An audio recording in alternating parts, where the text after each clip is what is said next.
Welcome back to the Creatively Challenged podcast for Monday, January 22nd. I'm one of your hosts, Ryan Nolan, and I'm here alongside Mike Stukless. It's Sunday. How you I'm doing? exhausted, Ryan. We had a night. Good one, Yeah. Yeah. to say the least.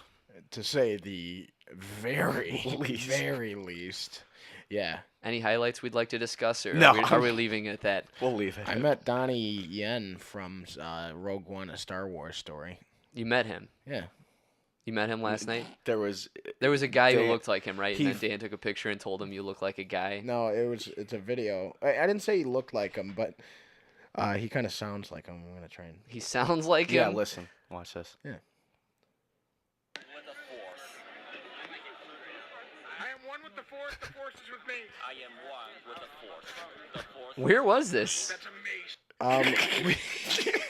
amazing. We left we left the bar for a little bit, but knowing that we could get back in with our wristbands, we went across the street to the karaoke bar, and he was like a bouncer at the karaoke bar, and we asked if, like, I said, if we go in here, would I be able to sing Africa by Toto?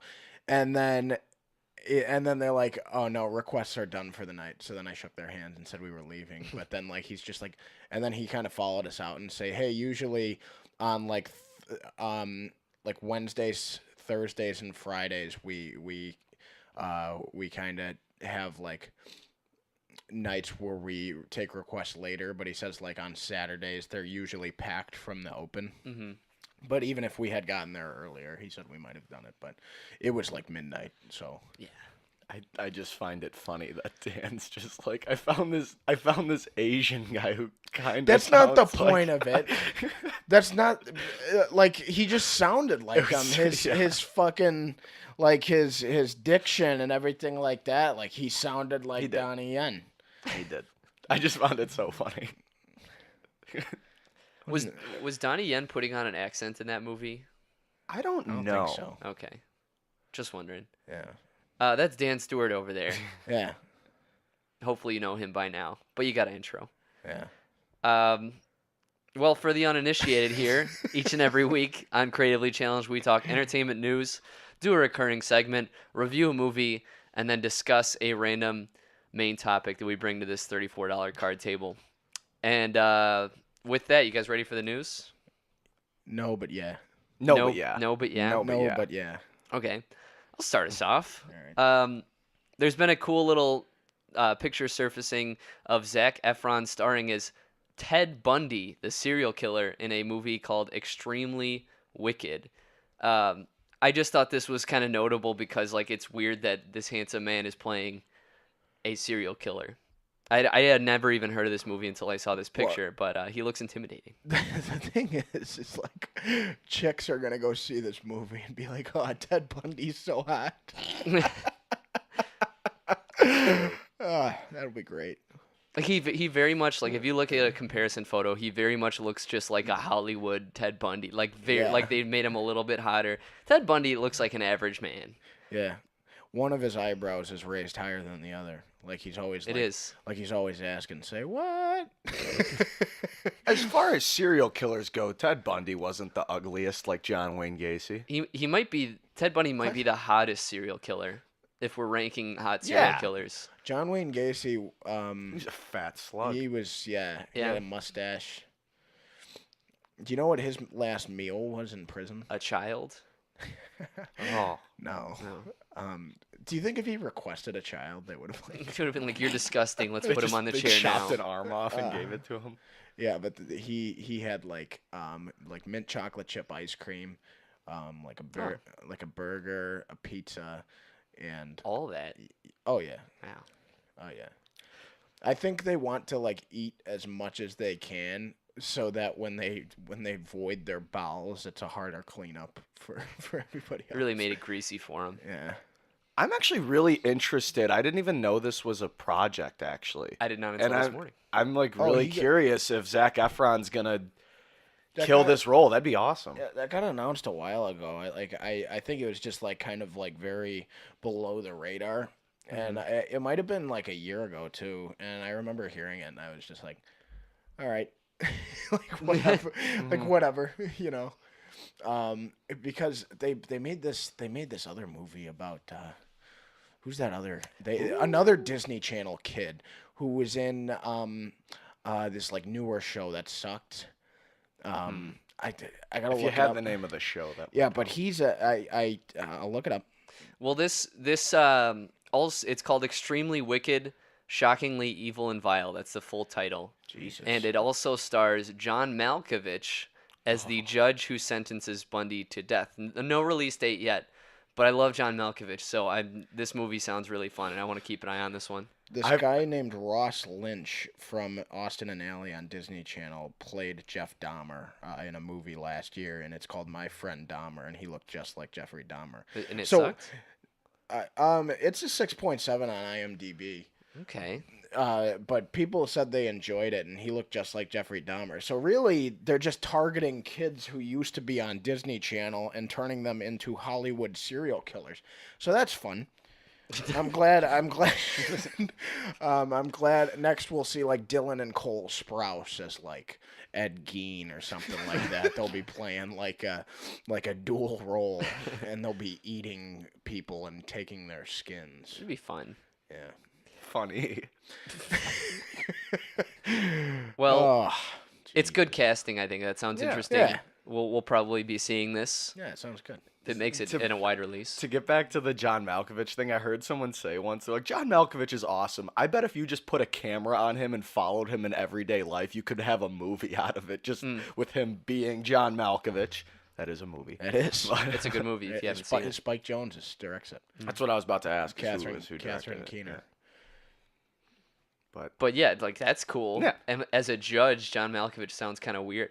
It's just like weird, kind of quirky casting. But yeah, thought it was neat. I want to know who wrote Being John Malkovich. Was the guy that Nick Cage was playing in adaptation? Oh, really? Yeah, Oh, If you Yeah. guys have not seen Adaptation out there, that's a great. check that movie out. It's Yeah. really cool. Nick Cage got nominated for. No, he won. Nick Cage got nominated. Or no, Chris no, Cooper yeah. won, and Meryl Streep also won or got nominated. And Yeah, I she think got it won Best nominated. Original Screenplay too. Yeah, but the guy who wrote it, it's like based on a true story, and Nick Cage plays this guy who is writing the movie and trying to adapt a book about flowers into a movie. So instead of adapting the book, he adapted his writing process for the book, and it's an awesome movie. It's really Tough to good. describe. Yeah, it is. yeah. But The poster's funny too. It's like his head's pottery and it's cracked in half. yeah, Nick Cage is pottery. let's move Perfect. on. Nick Cage movie. Let's move on. All right. The next topic is the John Wick TV show, which we talked about X amount of episodes ago. Solve for X. I don't know. It officially got put on the stars.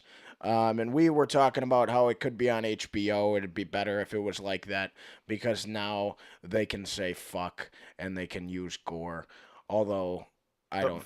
The violence is the big one. Oh yeah, and violence because that'll be able to capture the the essence of the film. So this is good news for this show to be on a premium channel. Yeah. I think Stars is gonna try to make this their series, like the Stars series, because it attracts a lot of people.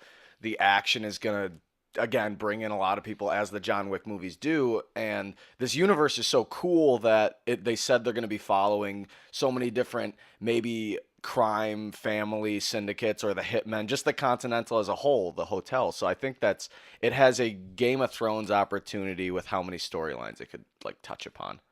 Isn't Ian McShane in a Star show now where he plays Satan or America. something? He plays.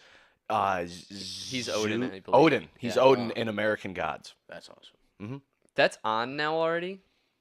I totally Yeah. forgot like the whole It first season happened- came I on think the last season, year. Season 1 was Yeah. I watched Oh, man. half of the first episode and I was falling asleep, but it was really. I've heard great it was really good from what I was. It was Ian McShane in anything's awesome, Yeah. and I actually hope that he's in this because it would give the show a lot of he's a huge character for the Continental as a whole. So I feel like Right. he'd need to be at least a guest star in it.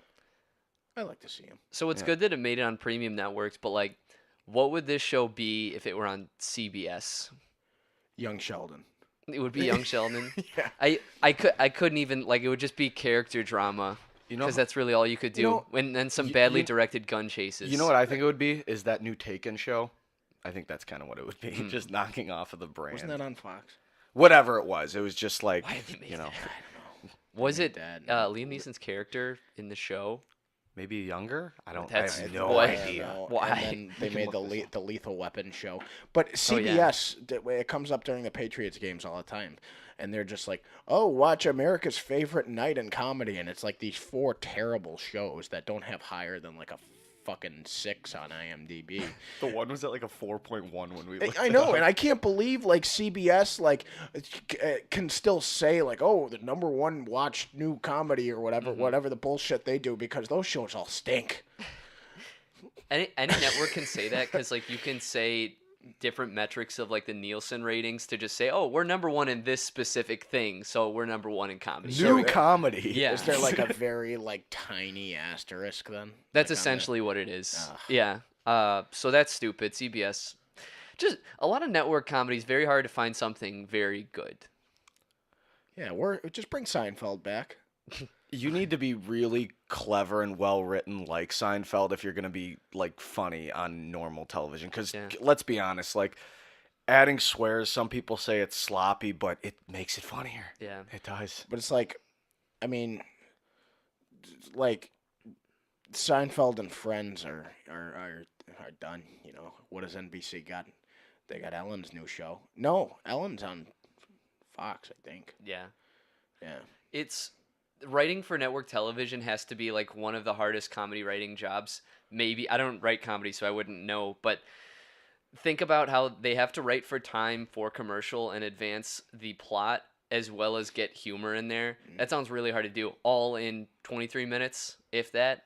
It sounds tough, and that probably is why it's very hard to find a funny show. Yeah, on well, network like television. think about all the famous comedies of all time. You have Friends, Seinfeld, The Office, Mhm. and they're all incredibly unique. Mostly Seinfeld and Friends because of they were before their time. People weren't doing those types of shows. Now that everyone's knocking off of it. Yeah. But no one had done that before, so I think that's why they're so good, and everyone's just trying to be Seinfeld and Friends now, and it doesn't work like that. You don't have Larry David and Jerry Seinfeld on your writing staff. I think also with that though is because of premium channels. I mean, like now everybody has huge, gigantic TV packages with like 900 channels. So like a show could end up on any other channel ever. So like network television just doesn't have a lot of power anymore because like why would It's Always Sunny ended up on FX because FX was like the only people who was gonna take them, and they weren't gonna put them on Fox, so they put them on their FX channel. You know, because that was the off channel, and now It's Always Sunny has made FX like watchable. We need And to. then Sons of Anarchy and Yeah. and their The- other the- shows yeah. as well. But like, yeah, I mean, They, I'm gonna find it. we need to recommend everyone to go look up the Wikipedia page of It's Always Sunny. Oh my god, that was. Do you want to just read it? Sure. We'll just read this to everybody. Dan found this early in the week and sent it to Ryan and us. We started talking about John Wick, but Yeah, we did. we'll move on eventually. But you guys need to hear this. The gang has no sense of shame when attempting to get what they want and often engage in activities that others would find humiliating, disgusting, or shocking. This next part is all one sentence. Some of these situations include smoking crack cocaine and pretending to be mentally challenged in order to qualify for welfare, attempted cannibalism, kidnapping, blackface, hiding naked inside a couch in order to eavesdrop on people, tricking a man into giving his daughter a lap dance, forcing each other to eat inedible items, huffing paint, foraging in the sewers for valuables, sleeping with each other's romantic interests, seducing a priest, secretly feeding someone their dead pet, plugging their open wounds with trash, setting a room full of people on fire and locking the door to avoid an uncomfortable Thanksgiving meal, fantasizing about killing each other, pretending to have AIDS in order to get priority access to amusement park rides, taking out life insurance on a suicidal person, orally siphoning gasoline, and stalking their crushes. When Like, that's a show that we love. That show exists. Oh my God, what a show! when with the Thanksgiving episode when they nail the door in and Frank goes, that solves that. Like, he was completely okay with murdering those people. Oh my God! And then Cricket's like, I burned my face off at your place. We're like, we don't remember yeah. you being there. Like, oh, Cricket, what happened to your face? He's like, this happened at your apartment. When you set me on fire. All right, let's move on. John Wick is on Stars. Yeah. Although, we don't have Stars. I have Stars at home, and I think you could do that streaming thing like you do with HBO. But we will move on. So, guys, hot topic, and I want to hear your opinions about it. Movie theater attendance for 2017 is the lowest in 24 years. Why do you think that is? I think people have a lot of options now if they want to watch a movie instead of getting to the theaters. You now on your phone or on your TV have the capability of watching thousands of different shows or movies. So I don't know if Netflix doesn't give out a lot of data, but I would love to know if like movie watching has gone up in consequence of streaming. So maybe like movie watching has gone up for our country at least, but it's sad that it has gone down at the movie theaters where it matters. Mm-hmm. That's not on our doing. No. We go to the movies every fucking week. So for 52 straight weeks, we saw a movie or two in a week. Yeah. Like, so I guess for everybody else, and I look back at the year of 2017, there were, for every big movie release, they were kind of like a month apart from each other, you know? I mean, Except for the summer. yeah. So we found something to see every week, but for other people, just general audience goers, like a big movie that everybody was going to see released maybe like every month or two. So like 2018 is different, and I feel like 2016 was different as well. I felt like there was like movie after movie after movie like that were just awesome. So I think the lineup for this year sets up better, but I guess in terms of people not going, I don't know, and I guess it has become because of streaming services and everything like that. But like, you know, for people who have Fire Sticks and can get movies that are in theaters, like they look like shit until like a month after they're out anyway. So I don't know. Go to the movies. It's actually I like very movies. surprising to me because, you know, most of the movies that get the most attendance are blockbuster and big budget movies, and most of the superhero movies this year kicked ass. Yeah. Most of them did. We weren't lacking. No, certainly not. It's Spider-Man, Guardians, Thor, Logan, Wonder Woman. To say the least, you like Justice League. I mean, Yeah. there was a really healthy lineup of superhero movies. I was kind of surprised. I think it kind of went out with Star Wars made a ton of money, but not everyone loved it. So maybe people weren't going back to the theater as much either. That could be because that was the thing that ended the year, and maybe they were relying on that to be the big year crush. Mm-hmm. I also think another reason could be television and streaming channels, as you mentioned. They're getting such big budgets now, especially television shows, and they might be becoming like the next thing that more so that people are more interested in these 8-hour movies basically that are television shows rather than just paying to go to the movies. I think that could be it too. Mm-hmm. Yeah. Because I guess like you can just watch Stranger Things. Like, you know. And you have a 9-hour movie. Well, and now within Yeah. the last year or You save two, money. like we've seen Netflix and Amazon make their own movies. And now like after Manchester by the fucking Sea, like the Amazon just started to just crank out a bunch of movies, and then Netflix is just and that all happened within the last year. So now they have their own original movies, and people can see like new movies just on Netflix. We reviewed I mean, we even two renewed this year. Yeah, yeah. So look at that.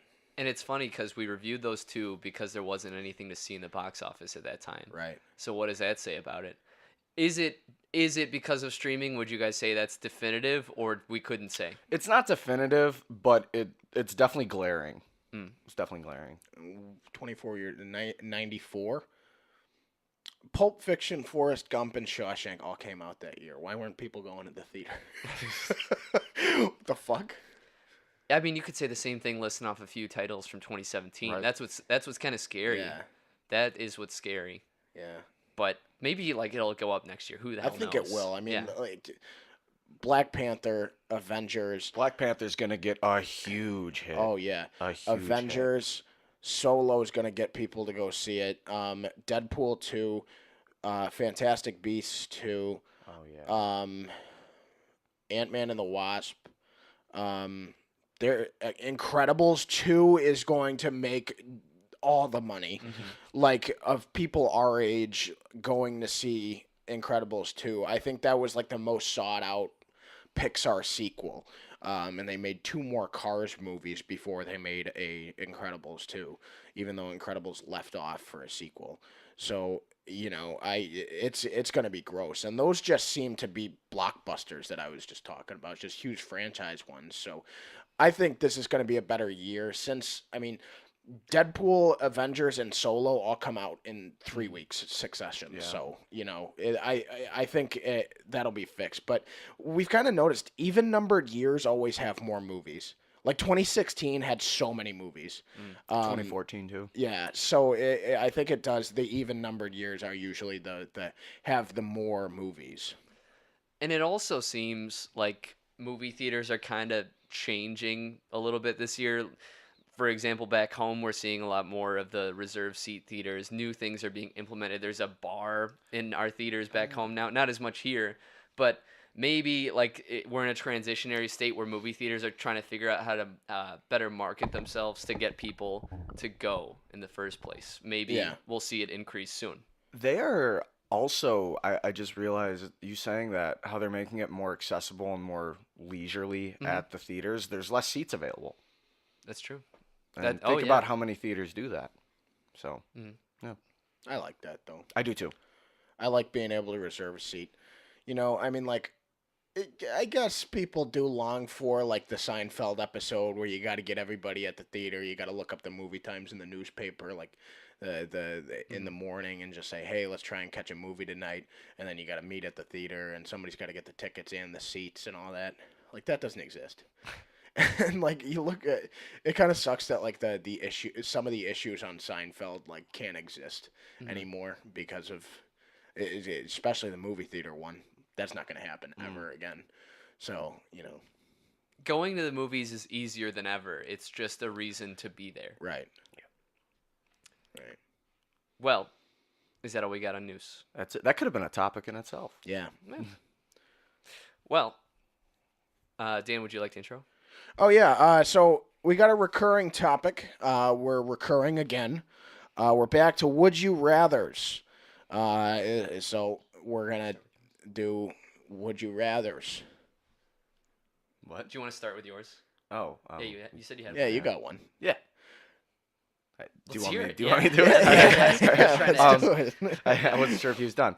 Would you guys rather drink ketchup or drink mustard? Ooh, Wait, like a glass? Like a glass. ketchup. ketchup. Ketchup. Mustard would kind of. I love mustard, but like that would kind of burn. Same. Yeah, love mustard, but I think if we're talking about drinkability, I think ketchup is better. By Yeah. the end, I would just be like, oh. You know what? That Honestly, that and is thick. I love ketchup. I don't know why when you buy your own ketchup, like it doesn't taste the same. But if it was like a cup of like restaurant ketchup, which is always better for some reason, then yeah, I think I could do it. That just made me think of the beverage Clamato. If you're not familiar with that, Clamato is the nation's leading clam and tomato juice. And I think they use it in Bloody Marys, but I'm not 100%. But like, why does that exist? Is it Clamato or Clamato? It's chlamydia. Is it? That's what I was gonna make. No, yeah. Clamato, and it's just disgusting. I would never want. I would rather drink mustard over Clamato. Is it gross? Is it grosser or as gross as the clap? I haven't drank either, so I could not tell you. All I right. could not tell you. Well, I've got a full laundry list. let's of do it. Would you rather? Yeah. They're weird today. Okay. They were weird last week, but they're weirder today. All right. We're gonna slowly slip out of reality with this segment. Good. Would you rather have Dorito fingers for the rest of your life, Oh. or never be able to tell the difference between a muffin and a baby? So Dorito fingers for life, or when you see someone with a muffin or a baby, you have no idea. So you might eat a baby, you might butter up a baby, you might throw a baby in the microwave to heat up in the morning because you want a muffin. Can I ask? When you look at your fingers, do you see Doritos, or are they actually just No. Doritos? The fingers you get, like the dust. They're not Doritos. It's the Come dust. on. You know when you're eating Doritos and you get the Yeah. schmutz on your fingers? That's Yeah. what we're talking. Can I put on gloves? Of course. That would. I obviously. mean, then you would just be a glove guy, but sure. Yeah, allow I'd it. be a glove guy. I do the Doritos because I love Doritos. You would like lick them and Yeah, stuff. I'd eat more Doritos and get them dustier. Savage. Savage. But like when you wash your hands, the base layer of Doritos would still be on there. Okay, all right. What's the worst scenario of mixing up a muffin and a baby? You eat somebody's baby. That would suck. He's so funny. That's weird, ma'am, that you have muffins in your stroller there. You mind if I eat one really quick? That kind of situation could happen. Don't you think you could also kind of adapt to that too? Yeah, like they wouldn't Just be like, I don't eat muffins. They wouldn't be. Yeah, I would give up muffins. They in wouldn't that be case. like you go to like a bakery, like you'd know they're not keeping babies behind that counter. A nursery would look just like a bakery. The window, they're all laid there in the display. Although You just go to town. it sucks if you have a kid, you can't acknowledge the cuteness of the baby. You can't. One love day it. it's just a kid, and you're like, why does he look like that? He was a muffin for you so get long. married and have a kid, you just see a muffin come out of there. Oh, and you can't love muffin, it. muffin out of the muffin. Oh! Oh, great. Yeah, that's I'd disgusting. be like, honey, what are you keeping in there? What are you doing? Oh. It'd be hard to love them if your kid is just a banana nut muffin. I don't know. I love banana nut muffins. Oh a yeah. lot. Well, so They're you'd love the delicious. kid Yeah. unconditionally. All right. Or those like double chocolate muffins from Costco. Ooh. Would you rather play a game of Russian roulette loaded with 3 bullets, Ugh. or spend 24 hours in an empty glass box that's 30 feet by 30 feet with a starving tiger who's deaf and blind? So you have a little room to run, but it's 24 hours. Or you play Russian roulette with 3 bullets in the revolver. Is it a 6 Yeah. chamber gun? It's a 6-shooter. I think I'm going to Tiger, honestly. 30 feet by 30 feet, starving, deaf and blind, not smell. Oh, 24 it could hours. smell you. Yeah, which is a very important thing for big cats. Am I- He'd get my slow ass eventually. I'm Yeah, going I with the can't- gun. Am I I can't outrun am that. I an Indian boy named Pi? Yeah, you're actually on a boat out there that you were in a zoo boat and it crashed, and then you end Yeah. up in a 30 by 30 box in Right. the ocean, and there's a book about it. I'm going with the gun. I think I'd I'm go with the going gun. with the gun. I'm going with the gun. Because I don't wanna then- do that. Then I can. There's a 50-50 chance I'm dead. In the name of comedy, I'm going with the gun. Yeah. Would you rather lose your sense of taste or both feet? Both feet. Taste, because then I'd Taste. be healthy. Oh yeah. Yeah. Nothing would, but food is like so important. It is, but Oh man. you could. Well, you're still taking in the nutrients. You just I'm can't not a taste it. nugget. I want to say that it'd be okay because you could get those prosthetic feet, but they would kind of suck, wouldn't they? I don't want to lose my feet. Man, I might go with feet just on account of how Because great then food is. Being a fat guy, people are like, oh, he's got bad diabetes, and they had to take both of his feet off. So that wouldn't be good. Yeah, You could just say you're like a war hero or something. they wouldn't believe that. Alright. I wouldn't believe that. I because it's only a lie. It's not a lie if you believe it, and I don't think I could believe that I was a No. war hero. Would you rather sit on a very cold toilet seat or a slightly warm toilet seat? Cold. Cold. I'm going cold. Slightly warm. Slightly warm is every public toilet because Oh, you when know. you get back into it. Oh my god. I don't have a problem with a cold toilet. The cold toilet's the best because you just know it's your toilet. That's a no-brainer. Yeah. Is there a bidet on it? No. Yeah.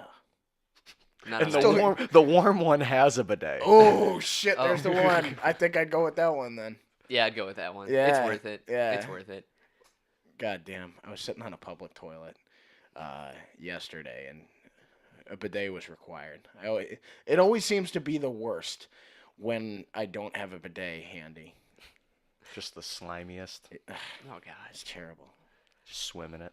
Yeah. Would you rather have, and this is similar to one of the ones earlier, would you rather have Cheeto dust on your fingers for a year or have to walk around with wet socks for a year? Oh, I don't want to get trench foot. yeah. Neither do I. Let's say trench foot is barred from this. You don't get trench foot.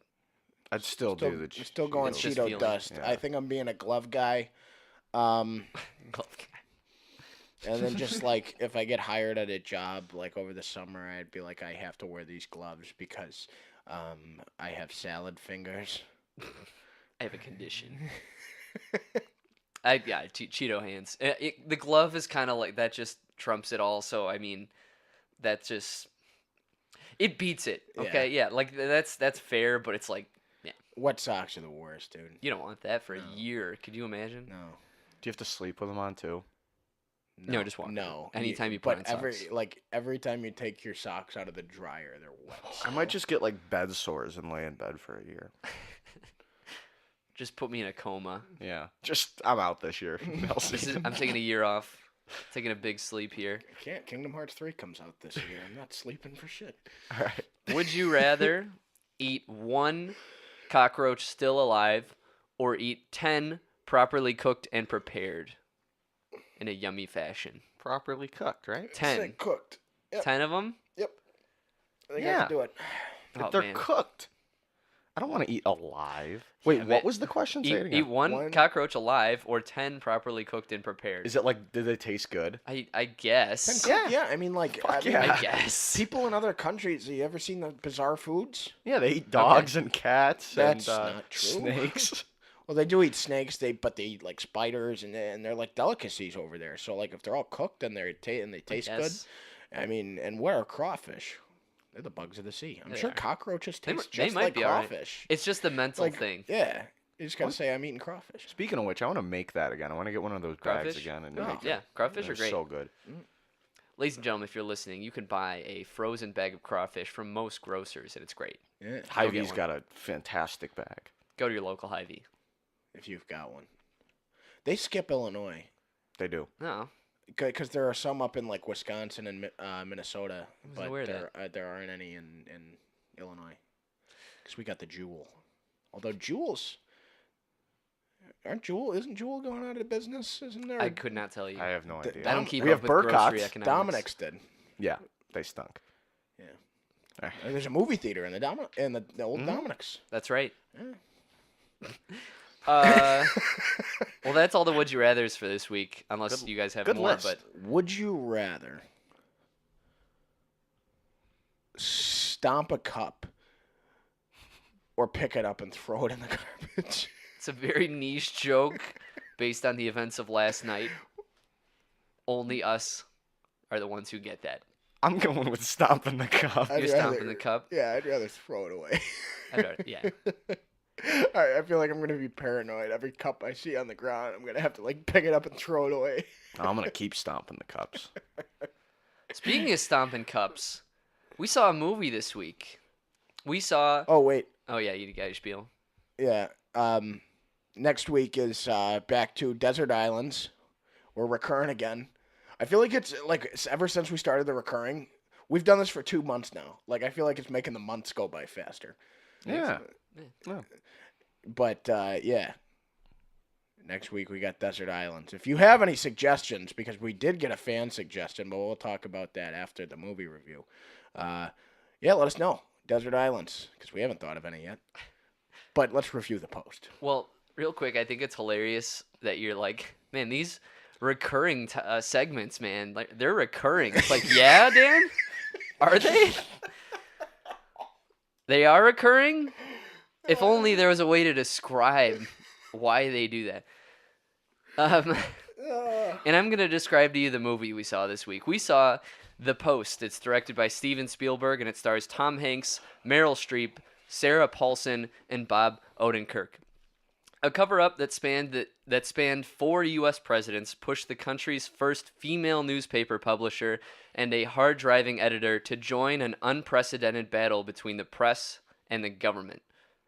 It's a Steven Spielberg film. Big name, big guy. I wouldn't say Sarah Paulson even stars in it. She has a couple. It was in scenes, like yeah. a first build list, so Yeah, that's all I'm She's doing. got like 2 scenes.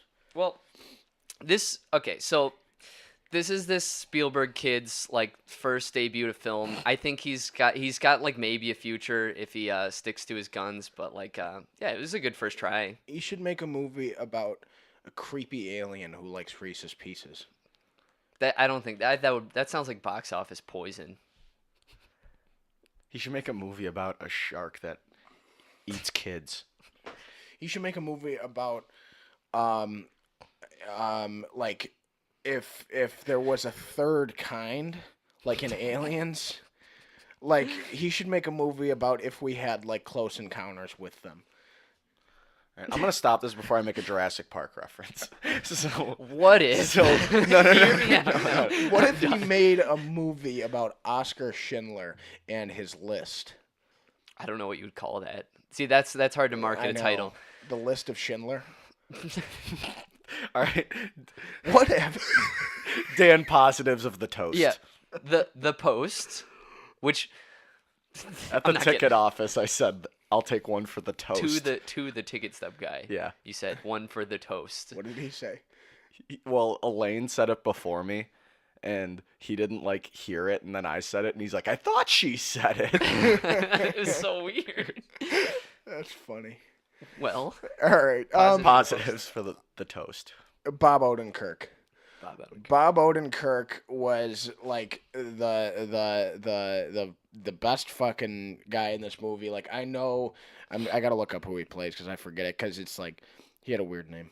Bob Odenkirk is so good at playing that Saul Goodman character, and it wasn't Saul Goodman, but he had that quirk about him that I think just Bob Odenkirk naturally has with Ben him. Bagdikian. Yeah. So Ben Bagdikian, Washington Post reporter. I like every time, like you see Tom Hanks and Meryl Streep in the movie, and yes, they're amazing. They're like the 2 best actors on the planet.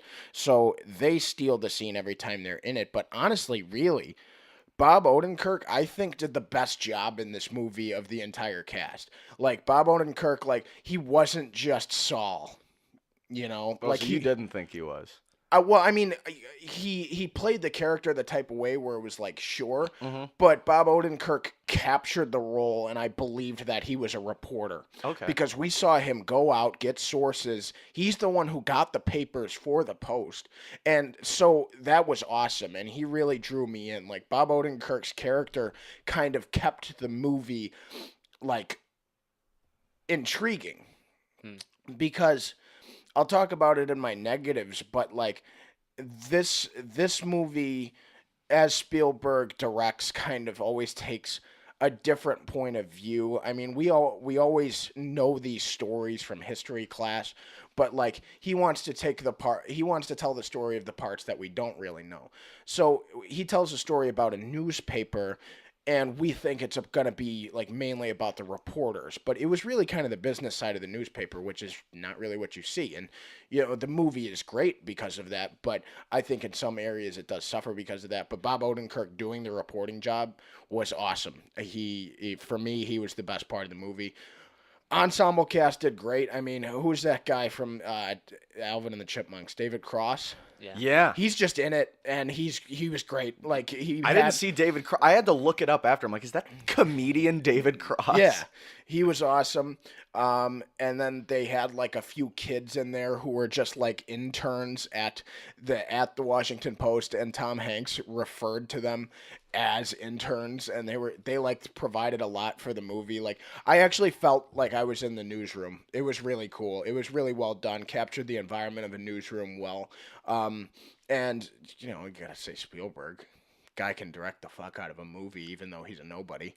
So, He's got chops. Yeah. We'll see if he can prove himself. yeah. So, yeah, it was really well done movie. But I think the lesser known names with Bob Odenkirk at the helm really made this movie what it was, almost more than Tom Hanks and Meryl Streep did. So I just have to point this out, and this is impressive. Michael Stuhlbarg, he was in The Shape of Water. yeah. He is in this, The Shape of Water, and Call Me by Your Name. He's gonna be in 3 movies nominated for Best Picture. That's impressive. And he was in the Emmy nominated and Golden Globe nominated Fargo. Fargo and Boardwalk Empire. He's an amazing character actor. But yeah, I just needed to point that out. But what was I gonna say? Oh, you talked about Spielberg. What I was so impressed what he was able to do in this movie, obviously the shots and the cinematography, all that's great. But he very much made the Washington Post itself a character in this movie, with how the situation it was in, the employees of it, and how they defined the what's the word I'm looking for? I don't know, the image of the Post. I just thought it was very impressive that he was able to make the Post itself a character. And as you said, Bob Odenkirk was amazing. You can't just say, oh, Tom Hanks was great. Like, Tom Hanks is such a good fucking actor. Yeah. It is so impressive. Robert De Niro has been around so long. Al Pacino's been around so long. Like, when you're around long enough, you usually fall into a shtick. I bet Tom Hardy will fall into a shtick one day. As amazing of an actor he is, they just sometimes start getting typecasted. Tom Hanks is a different character in every fucking movie he's in. It's so incredible that he's able to just be someone different. In this movie, he's kind of just like an asshole who's a no shit editor. Is that what he is, or the publicist? Or whatever? Okay, so Yeah. the character he plays is Ben Bradley, former He's in All the President's Men. yeah, former EIC of the Post, and I can't think of the actor's name. Jason Robards? Yeah, Jason Robards. He plays Brutus in Julius Caesar, but he plays Ben Bradley in All the President's Men. And Tom Hanks did a better job than him, but Robards won Best Supporting Actor. So, I mean, Tom Hanks could win it as well. That'd be cool if there were 2 Best Supporting Actor wins for the same character, played by 2 guys like 40 years later. So Tom Hanks has been nominated for both a Golden Globe and Critics' Choice so far, and they've both been in the lead actor category. Even though I think he's a supporting actor in this, yeah. I just think because they have on the poster Hanks and Streep. I will get into that later. Ryan, positives. Fun fact. David Cross and Bob Odenkirk are best friends and started in comedy together. I think that's probably why David Cross is in this. Didn't they just do a show for Netflix like last year? Yeah, I think it's called Bob and David, or David and Bob. I think. Yeah. I never watched it, but it's like a sketch show. Anyway, this movie was really good at explaining what's happening and making it urgent. This was the biggest complaint I had about. Oh my God. Darkest Hour. Thank you. Which is the Churchill movie we reviewed a few episodes ago. That movie suffered from the fact that there were Nazis coming and they didn't even make it scary or seem urgent to the audience. This movie made it known what they have in their hands in the midst of this story, what it can do to the government, what it can do to them and the people in the United States. And I loved how Spielberg made that known, and not in a very in-your-face fashion. We were brought in naturally. And as Dan says, it's a very natural showing of journalism. And it was really cool going through the newsroom, following Tom Hanks on a tracking shot as he's just urgently walking through, trying to coordinate everything. We're discovering it with him. It was really, that was my main 2 things. It was easy to understand, and it was actually urgent, and I was very surprised by that. Remember when the kid walks into Hanks's office and he just goes, "No." Yeah. I was like, I laughed at that. Yeah. That was funny. It was impressive camera work, though. I really appreciated that in this. I also, at first, I didn't know if I was buying into it, but the movie I thought actually used comedy pretty effectively at parts as well. It was very realistic. So, Ryan, negative, since we just went around the table. We'll go Sure. reverse. Well, I think that it should have focused again on one or the other in terms of handling the Pentagon Papers or Meryl Streep's struggle to hold control of her paper, and if she wants to risk everything with a public offering on the line with their stocks and losing those shareholders. It at times just felt forced down her throats in moments where she would struggle or recant things with Alison Brie's character about like their childhood or her childhood. Her daughter is Alison Brie's character in this, and it just felt really forced with her, and she almost seemed like an unnecessary tacked on part of it. Obviously, she owned the Post, so that's like integral to this, but it just felt weird. And it really slowed the movie down for me and made me like actually not like the movie. Yeah, I couldn't agree more. It was such to me an uneven balance at times because I was so into what Hanks and Bob Odenkirk and David Cross were all doing, and once they'd go to her story, I didn't know if the movie wanted to be a biography about Kay Graham or if the movie, which is Meryl Streep's character, or if the movie wanted to be about the Pentagon Papers. And at times I felt like the balance was uneven, where Spotlight, I thought, was such a better movie, is it focused on the actual reporting instead of getting into all these characters' backstories. Now, I know it's necessary for character development, but I'm interested in the event. If you want to make a biopic about Kay Graham, go ahead, but don't advertise it as a movie about the Pentagon Papers because it wasn't always that. Yeah. So I thought it tremendously slowed the pacing of the film down and my overall enjoyment, because there were times where I thought they handled political messages really well with the journalism side, but with the feminism aspect with Meryl Streep, I felt like it was hand-fisted down your throat. Especially with Dan will probably talk about it, with there's just shots of like women mesmerized by her, and I'm like, her actions should speak for themselves. You don't have to tell me she's a heroic woman and what she's doing is a good thing. Yeah. Don't over dramatize the incidents. And it really bothered me because they kept doing it, more so towards the end. I was sitting at about a 3.5 to a 4, and I didn't like the end of the movie, and it brought me down. So I'll kick it to you now. Those scenes were stupid. It was 1971. Some of the stuff that happened with her character were like there were women. There was just this scene, and scenes were like, like this girl talked to her about how much she meant to her, and then there was this scene where there was no dialogue and these women were just like looking at her while this music was playing in the background. And it just felt off-putting. It was 1971. It's not 2018. The only time I felt like I wasn't in 1971 were with those scenes. And I was pissed because for the rest of the movie, I was in 1971. And then we had to pull out these modern things and just jam them down our throat. It wasn't subtle at all. It was just right in your face, and it didn't need to be that because it was perfect. It was perfect. It was 1971. We were there. And then It was very un-Spielberg. I know. With how much he hand-fisted it. Like, yes, he always has a happy Because ending and a good message, but it was just when forced. he has messages and he tries to capture an era, he captured 1865 beautifully in Lincoln. He captured 1930 whatever perfectly in Schindler's List. And then here he captured 1971 perfectly until I feel like he let some other people decide to just jam more modern issues into a movie from 1971. And it definitely it does suffer from that because that was a pivotal point in the movie, and to where it was kind of time to decide whether or not it was a movie about the Pentagon Papers and the right of journalism, or her like biopic. And I have nothing wrong with the scenes about her being developed because, like I said, All the President's Men is. I'll say that as another positive. I forgot. This movie like leads right into All the President's Men, and like it's kind of an indirect prequel to All the President's Men, and I really kind of like that.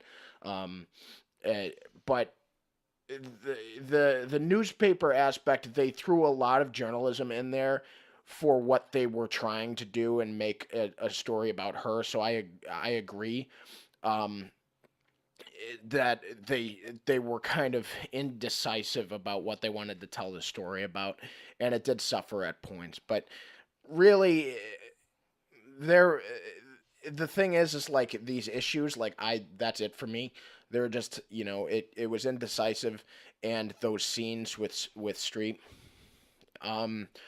but they weren't like tiny issues. Those weren't nitpicks. Like those stood out as like problems with it, and it suffers for that. Ready to score it? I just want to say I wasn't as hit by the feminism as you guys were. I just like it was there, but I think regardless, it was more that just there was never a reason to care about her character, and so I didn't really even get hit by the feminism stuff, or wasn't even really bothered by it because I just never cared about her scenes in the first place. Oh. So sure, it was there, but I just think like at that point I was so out when she was even just on screen. Okay. There was never a reason for me to care about her. It was gotcha. more about the papers. I got you. There's a scene between Tom Hanks and Meryl Streep, and it's just like these two are gonna get nominated because they're just like talking to each other, and it was great.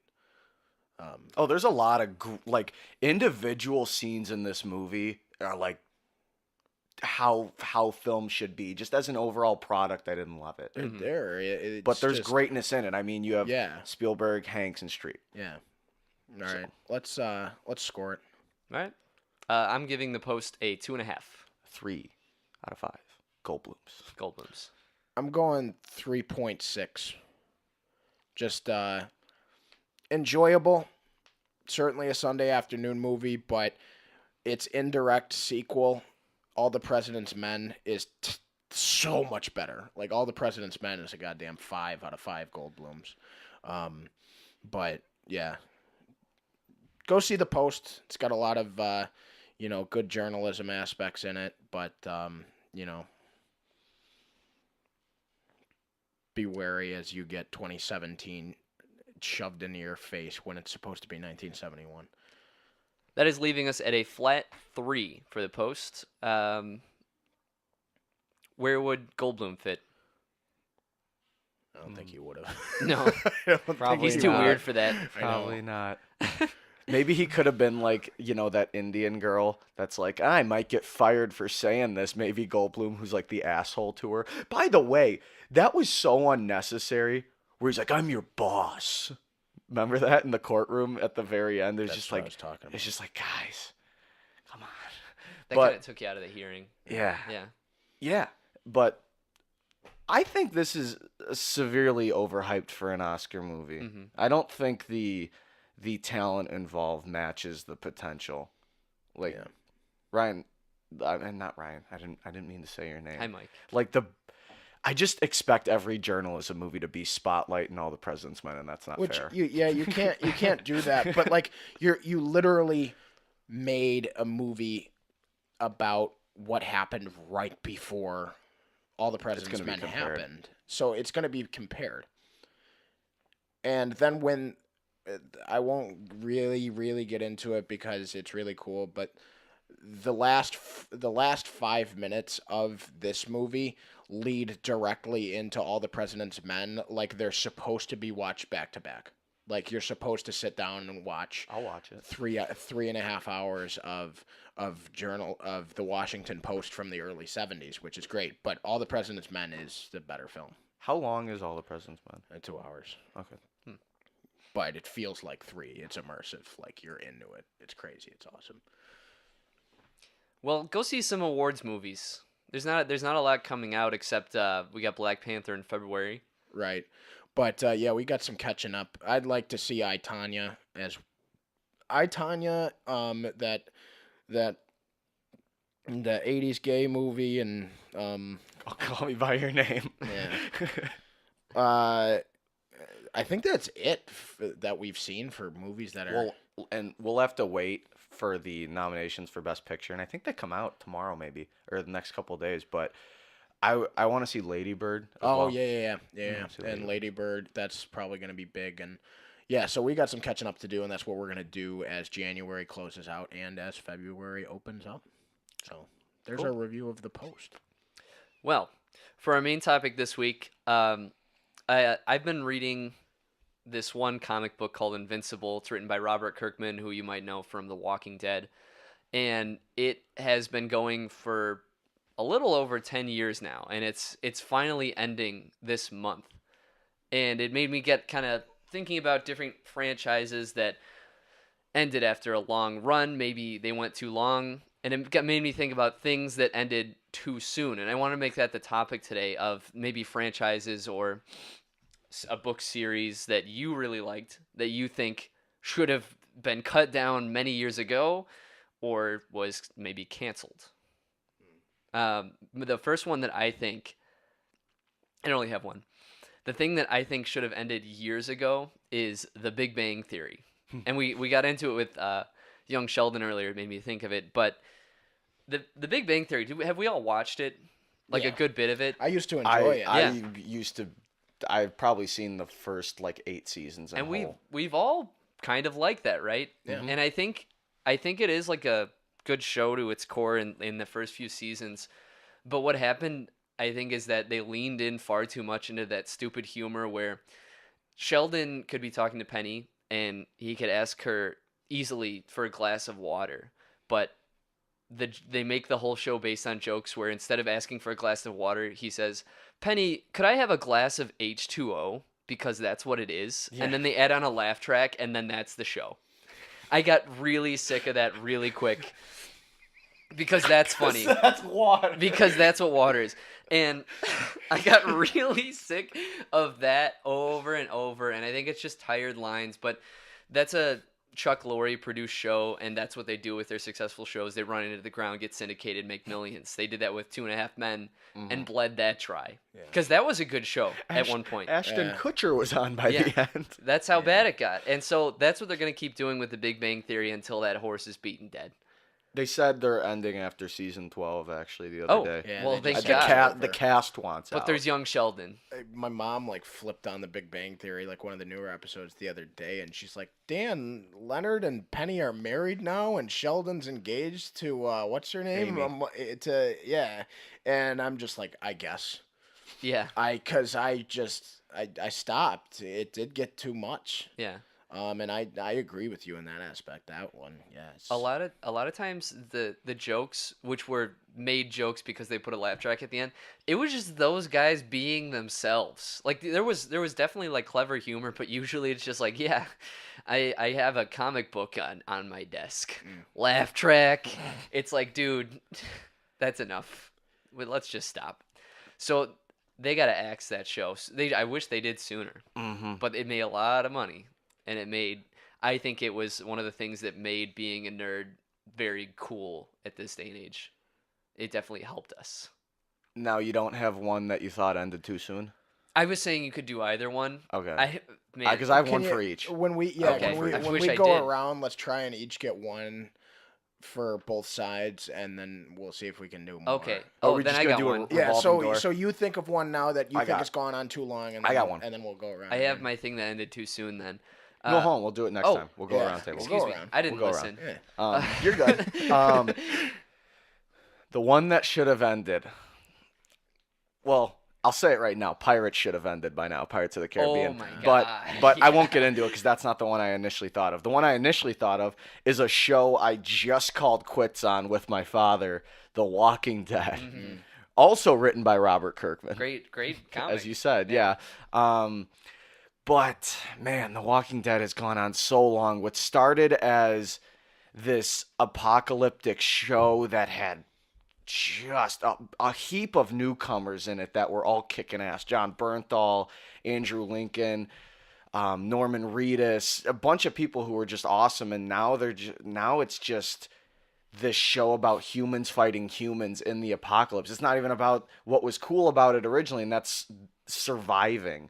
And it just got so far away from what it was. In the first episode, he's in fucking Atlanta on a horse with a bag of guns, and you're like, whoa, how is he gonna get out of this? And now everyone's a dead shot, and they bullseye zombies in the head, and they don't even kill them. And it's just, the writing on it is so poor. This season, I shit you not, one of the ways they killed off some people was they had these people taken prisoner, and they were walking down the road, and zombies started rolling down the hill and like getting up and then started eating people. Dude. And I was just like, no, this is it. This is the end. And so my dad and I were watching the mid-season finale. I had my mind made up after the first two episodes of the season that I was done. But it immediately ended. My dad was already snoring by the end of the episode, and it ended, and I go, yeah, I'm fucking done with this. And my dad goes, what a fucking waste. and that's going to be the end of The Walking Dead. It's gone on way too long. Mm-hmm. It's now just, in my opinion, corrupting a lot of talented actors' time. Norman Reedus and Andrew Lincoln are two really, Jeffrey Dean Morgan, they're all really talented guys, and they're just bogged down by the show that's terribly written, and it's just gone on When too they long. announce the series finale, will you watch it?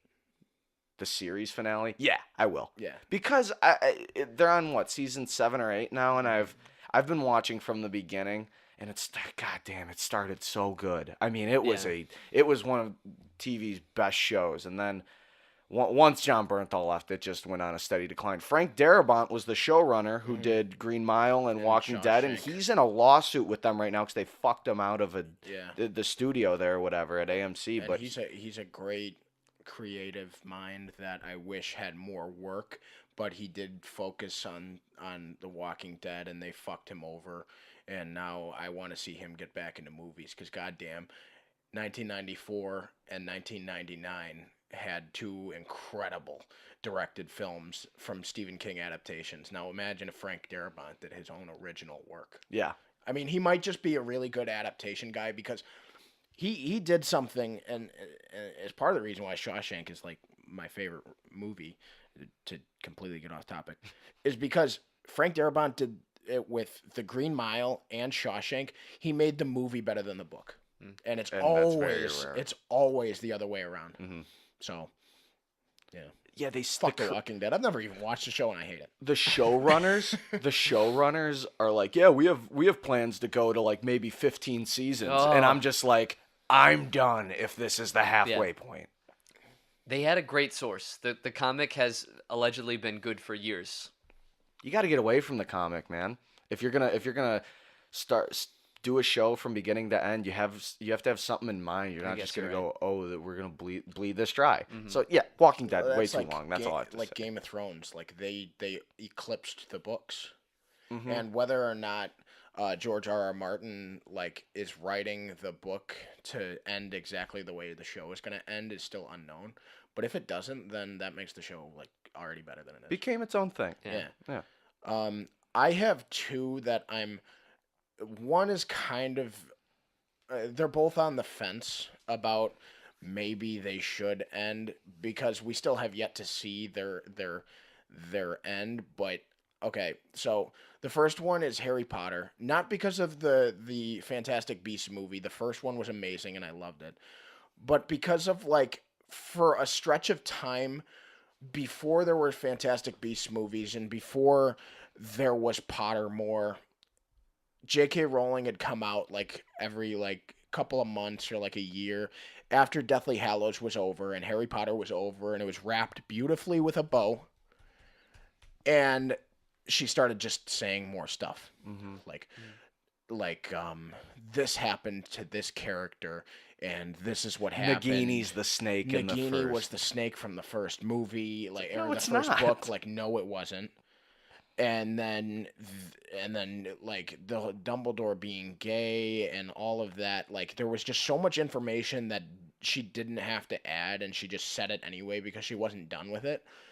And then they started Pottermore, and they could kind of focus her thoughts more. And Pottermore is fine, but then it got out of hand with Cursed Child. They made that stupid play to be the 8th Harry Potter story. And I think it's just generally accepted that it's no. It is so stupid. I made a half-hour YouTube video talking about how stupid it was. And I think it's just generally accepted by all Harry Potter fans that Cursed Child is stupid and it should not exist. But, Sorcerer's Stone to Deathly Hallows, my favorite book series of all time. That's where it ends for me. That's it. She wrapped it up with a bow. It's fine. And Fantastic Beasts has to tell the story before Sorcerer's Stone. So they've got a lot of room to work, and I really enjoy Fantastic Beasts. But anything after Deathly Hallows, don't. I'm very confident they're going to, after Fantastic Beasts, do a streaming show I think that could probably happen. about like day to day with kids, because you can do that. Yeah, which is all right. But really, I don't know, because Harry Potter, I don't want it to get ridiculous. I agree. My other one is, okay, so with how divisive The Last Jedi was, because I really enjoyed The Last Jedi. We all generally did, but we know that the audience is 50-50. And now with the Solo movie and everybody's unsure about it, Episode 9 has to kind of fix a lot of things. If it doesn't, I kind of want to trash episodes 7 through 9 and just have Star Wars be episodes 1 through 6, honestly. Wait, so you're saying you want it to end there? Yeah. Okay. Because 8 is very divisive. I enjoyed 8, but if 9 is at any point in time divisive, like, and it's as divisive as this one, then I think I'm just like, all right, I'm just sick of the fans, dude. yeah. I'm sick of it. Everyone have your own opinion. Who gives a Yeah. shit? And I just think like Star Wars might be getting to the point to where it's just they're doing shit just to do shit rather than make a great story and whatnot. So maybe, like, that's why I said I'm on the fence about this one, and there are a few things over the fence for Harry Potter, but they're both on the fence. They could get there, but we'll see, because they're both huge, gigantic franchises that are going to have fans regardless. But they've got decisions to make as they move forward. Fantastic Beasts still has 4 movies left, and Star Wars, there's one more episodic title, and then they've got a bunch of untold stories that they're going to go ahead and move forward with. So, there's time for them to fuck up, but there's time for them to kind of fix what they've done. I don't want them to keep Disneying the movies either. I have a big problem with that. Yeah. But All right. too soon. One that ended too soon. This is definitely niche. Not all of our audience will know it, but there was good DC Comics cartoons for about 10 years done by Warner Brothers, and there was it all ended around the time when they had the final series they were doing. It was called Justice League Unlimited, and it was really fun because they were doing obscure DC characters and actually making them awesome and accessible for kids. And it ended after 2 seasons, and it was upsetting. And I wish I wish it just kept going, because there was stories that they were opening up that they didn't get finished because it got canceled. And it was sad. And I grew up with those, and I just missed it. That is all. Mine is the show Deadwood. That was an HBO original. It starred Ian McShane and Powers Booth and Timothy Oliphant and John Hawkes, who was recently in 3 Billboards Outside Ebbing, Missouri. This show is one of the most critically acclaimed shows ever, one of HBO's most critically acclaimed shows ever, and it has a ginormous cult following, including myself. It was 3 seasons long. Each season was 12 episodes. And the show, after its 3rd season, got canceled because it didn't have a ton of viewership. even though it was incredibly acclaimed, they had to take down the whole town they made and all that noise. Wow. And it was ended. It ran from 2006 to 2008, and it is so good. Take a mob-esque show and just put it in the Western. And that's what it was. It's not this meet me by the saloon and I'm going to shoot you. It's just backdoor dealings, dirty, slimy, gritty, whoring, just disgusting behavior. And it is so good. I mean, it is a step below The Sopranos and Breaking Bad, which I think are like the two greatest shows ever.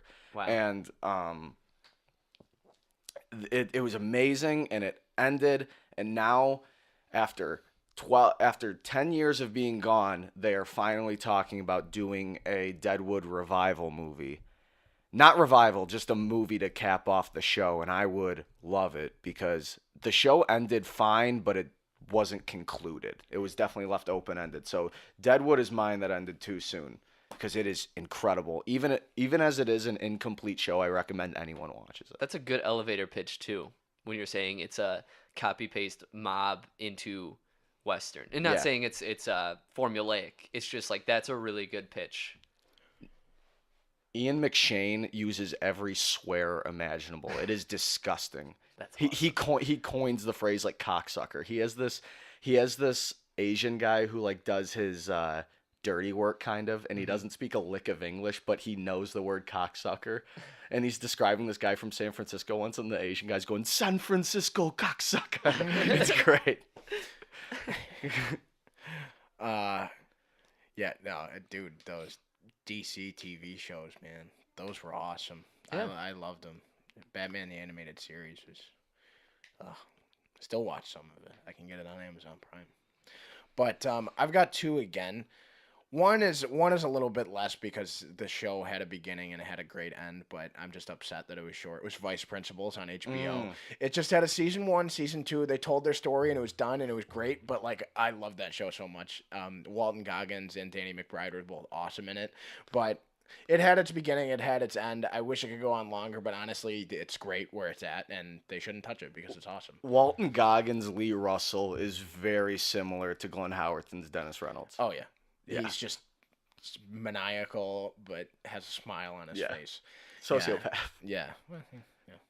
And then Psych. Now, Psych had 8 seasons. It's my favorite show of all time. I got really into Psych in its final 2 seasons. Like, I didn't know it existed until its final 2 seasons, so I watched all of it and then watched the last 2 seasons. All of a sudden, they announced that they were ending the show. And I understand why. The creators of the show are Steve Franks and James Roday. James Roday stars in the show. And they both just kind of said, like, we could go on and do this forever, but we're just going to stop. And they kind of decided that, like, midway through the final season, but they probably planned it beforehand. They just didn't announce it until midway through the final season. And so it was just done. And it was upsetting because I loved it. And then just last month they released the Psych movie, and it still might be a show revival. Everybody doesn't really know. We don't know where it's gonna be, but it did relatively well. People loved it. I enjoyed it, but it didn't really close out the show. I thought the last episode closed out the show better than the movie did, so I kind of want more.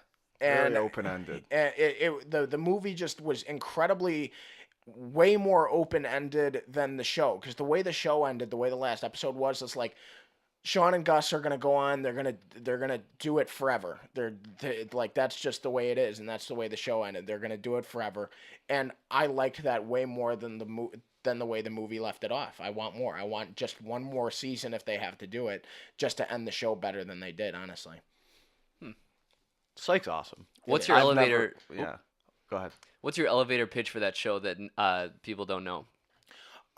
It's a very funny buddy cop show about a guy who's just incredibly observant. His dad was a cop, and he taught his son how to do all these things, to be incredibly observant and to know a lot of things just by visual cues and having a great memory. And he and his friend act as psychic detectives for the Santa Barbara police department, and they solve crimes. And it's a incredibly funny show. And it's, like I said, it's my favorite show of all time. I know Game of Thrones and Breaking Bad are like better shows than it, but Psych is my favorite show ever. All right. Any final thoughts? Yes, we had a fan come up to me and say how much she enjoyed the show. So, Christy, we're doing your segment next week. We kind of took a peek at the website, and we kind of had to formulate more thoughts about what we wanted to do with it. But we're going to, throughout this week, we're going to figure it out and then do that next week. But we appreciate your fan feedback. And I do have to say, now that we've had one, I want more. Very much appreciate the fan feedback. It was actually awesome to get that. We loved that. So if you guys could let us know if there's any topic you want us to talk about, or if you guys enjoy a segment, please let us know. Subscribe, unsubscribe, and then resubscribe so we can get 2 subscriptions. And we appreciate the love and support, and we're gonna keep doing this. We love you guys. Mike, anything? I'm excited for this Deadwood movie. All right. Shooting in the fall. And that is this week's podcast. Remember that each and every Monday morning we upload to YouTube, SoundCloud, and iTunes. Give us a follow on Facebook and Twitter to keep up with what we put out there. I said that so wrong. To keep up with what we put out there each week. And as always, thank you for listening. Love you guys.